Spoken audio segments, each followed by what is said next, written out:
রান্না করব খিচুড়ি। খুবই শীত পড়েছে, এই শীতে খিচুড়ি খেতে তো খুবই ভালো লাগে। দেখো সবজি কেটে নিয়েছি, এই সবজিটা আমি খিচুড়ির মধ্যে দিয়ে দেব, একটু ভেজে নেব। আর এই যে সাদা জিরে, কাঁচা লঙ্কা, আদা বেটে নিয়েছি, গোবিন্দভোগ চালের খুদ নিয়ে নিয়েছি, একটা টমেটো কেটে নিয়েছি। আর ডালটা আমি প্রেসার কুকারে সেদ্ধ করে নিয়েছি, ডাল মুগ ডাল ভেজে নিয়েছিলাম আগে। লবণ আর হলুদ দিয়ে আমি একটু সবজিগুলো ভেজে নিচ্ছি। সবজির মধ্যে আলু, মিষ্টি কুমড়ো, ফুলকপি আর এই বাঁধাকপি আমি দিয়ে দেব। কিছুক্ষণ আমি ভেজে নেব।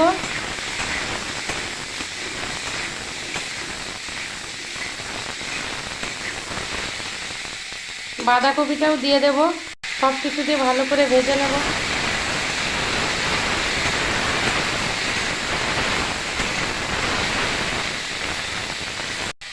ডালটা দেখো ভালো করে সেদ্ধ হয়ে গেছে। এই ডালের মধ্যেই আমি এই সবজিগুলো দিয়ে দেব। কেটে রাখা টমেটোটাও দিয়েছি। আমি আজকে খিচুড়িটা একদম নতুন পদ্ধতিতে রান্না করছি, তোমরা দেখতে থাকো কিভাবে রান্না করছি। কিছুটা ভেজে নিয়েছি, দিয়ে দেবো এই ডালের মধ্যে। মশলাটা বেটে রেখেছিলাম, মশলাটাও দিয়ে দিচ্ছি, একবারে কষিয়ে নেব। চালটাও দিয়ে দিচ্ছি, চালটা ধুয়ে রেখেছিলাম আগে আমি। গরম জল দিয়ে দেবো। খিচুড়ির মধ্যে আমি কিছুটা মুসুরির ডাল দিয়ে দেবো। মুগ ডালটা তো আগেই সেদ্ধ করে নিয়েছি, এবার আমি আর একটু জল দিয়ে দেবো। লবণ হলুদ একবারে দিয়ে দিয়েছি। খিচুড়িটা সেদ্ধ হয়ে গেছে, এই যে দুটো ছিটি আমি দিয়েছি। এবার দিয়ে দেবো সম্বার। সবজিগুলো আস্তে আস্তে আছে, এই যে এবার সম্বারটা দিয়ে দেবো।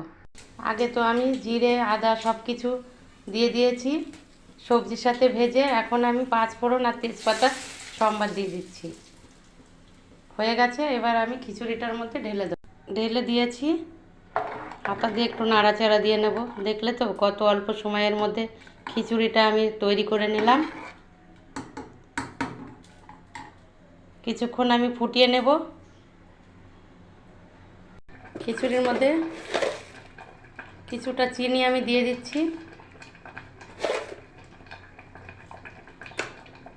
আর দিয়ে দিচ্ছি ঘি। নাড়াচাড়া দিয়ে আমি নামিয়ে দেব।